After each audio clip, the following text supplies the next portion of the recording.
عمر بن عبدالعزیز جو تابعی تھے، ان کے زمانے میں پورے افریقہ میں ایک زکوٰۃ لینے والا آدمی نہیں تھا۔ میرے پیارو، اگر ہم صحیح دین پہ آ جائیں، اللہ ہمیں وہ دنیا دے گا جو آپ سوچ بھی نہیں سکتے۔ یہ تو میں نے اس لیے آپ کو بتایا کہ آپ ان لوگوں کو جانتے ہو، وہ دین کی وہ کیا ہے میرے پیارو، اس کو سمجھنا پڑے گا۔ دیکھو ایک بات اللہ قرآن میں کہتے ہیں، 4 قسمیں کھاتے ہیں، والتین والزیتون وطور سینین وہذا البلد الامین لقد خلقنا الانسان فی احسن تقویم۔ اللہ نے 4 قسمیں کھائی۔ اللہ کو قسم کھانے کی ضرورت نہیں ہے، لیکن اللہ اپنے بات میں، کیونکہ ہمارا مزاج ہے قسم سے یقین آتا ہے، لوگ جھوٹی قسموں پہ بھی یقین کر لیتے ہیں، ہمارے مزاج پہ اللہ کی بات کر رہے ہیں۔ میں قسمیں کھاتا ہوں کس کی؟ انجیر کی، زیتون کی، کوہ طور کی، اور حضور صلی اللہ علیہ وسلم کے پیدائش کے شہر کی، امن والے شہر کی۔ لقد خلقنا الانسان فی احسن تقویم، میں نے انسان سے خوبصورت چیز کوئی نہیں بنائی ہے۔ مسلمان نہیں، انسان میرے پیارو۔ لیکن آج انسان کی کیا ویلیو ہے؟ آج انسان کی کوئی ویلیو ہے؟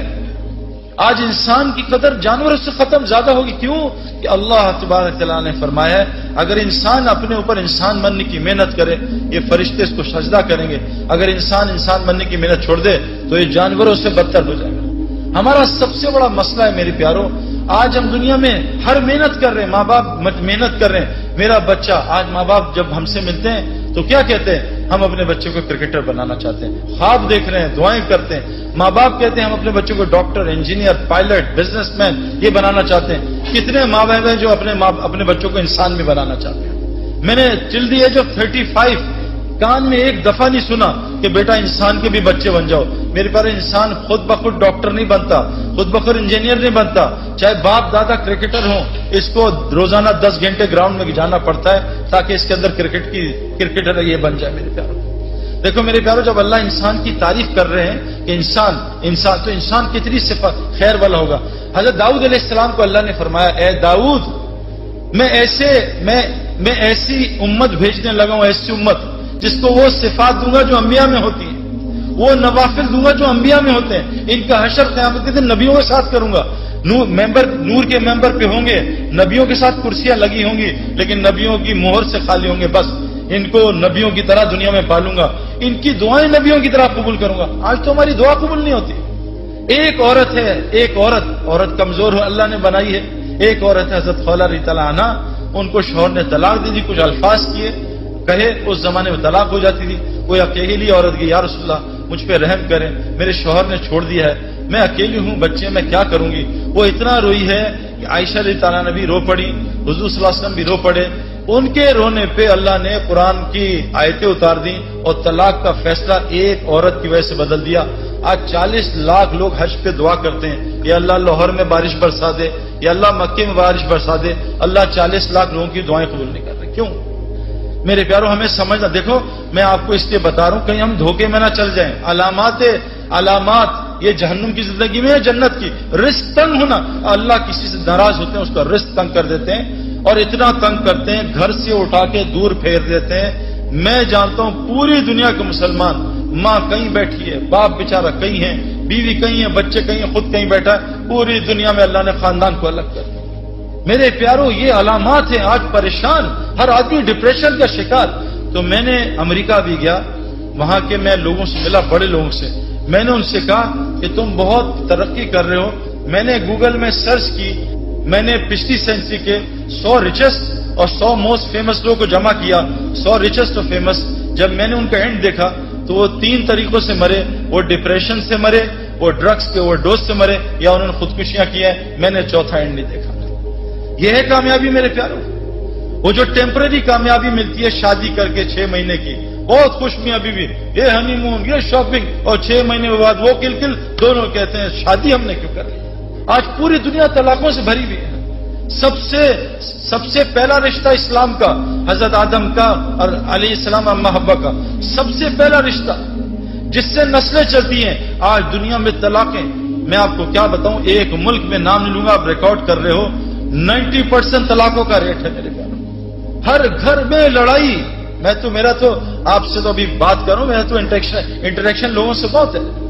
اب تو 7-8 گھنٹے لوگوں سے ملتے ہیں، ٹائم نہیں ہوتا اپنی بیوی کو دینے کے لیے، ٹائم نہیں ہوتا میں اپنے بچے کو مشکل اثر سے مغرب ٹائم دے پاتا ہوں، نہیں دے سکتا، کسی نے یہاں بلا لیا، کسی نے یہاں بلا لیا، لوگ خودکشیاں کر رہے ہیں۔ اور اللہ نے ہمیں جہنم کی زندگی سے نکالا ہے. ایک بات ایک اور سنا دوں، یاد آ گئی. اللہ تعالیٰ قرآن میں کہتے ہیں وَفِي السَّمَاءِ رِزْقُكُمْ وَمَا تُوعَدُونَ. رزق میرے پیاروں صرف روٹی کو نہیں کہتے، رزق ہماری دنیا کی جتنی ضروریات ہیں اس کو رزق کہتے ہیں.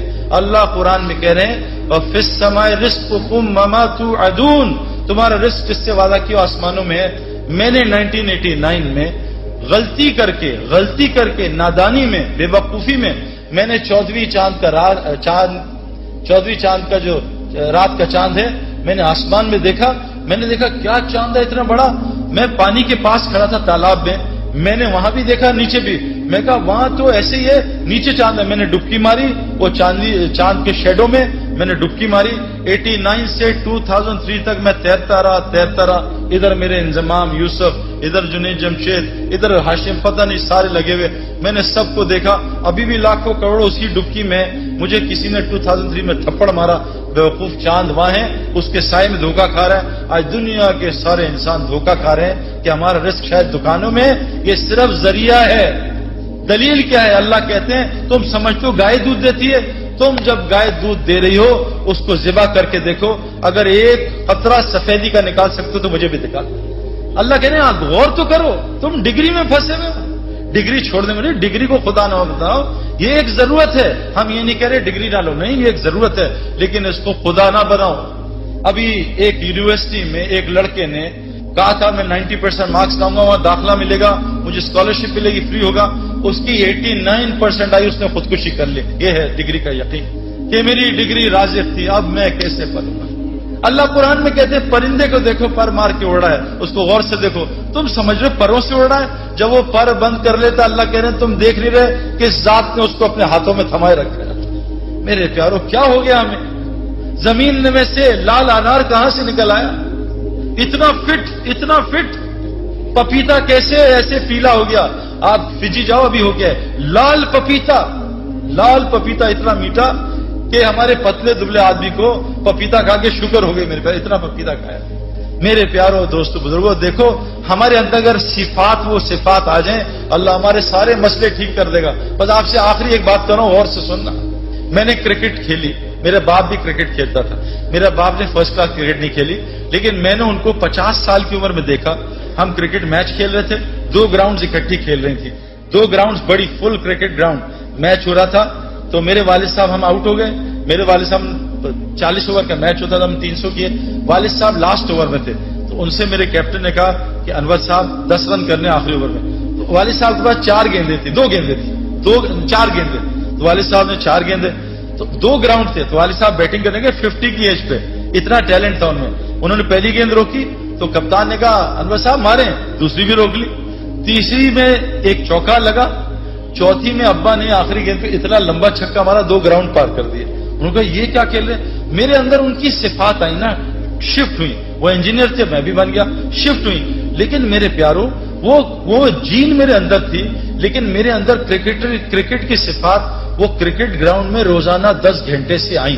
میں نے جب کرکٹ گراؤنڈ کو 10 گھنٹے دیے، ہم صبح اپنے مزاج کے خلاف اٹھتے تھے 5 بجے اور کوچ بلاتا تھا، ٹریننگ کراتا تھا. کبھی 5 کلومیٹر، کبھی 10 کلومیٹر، کبھی دوڑاتا تھا، اسپرنٹس لگواتا تھا.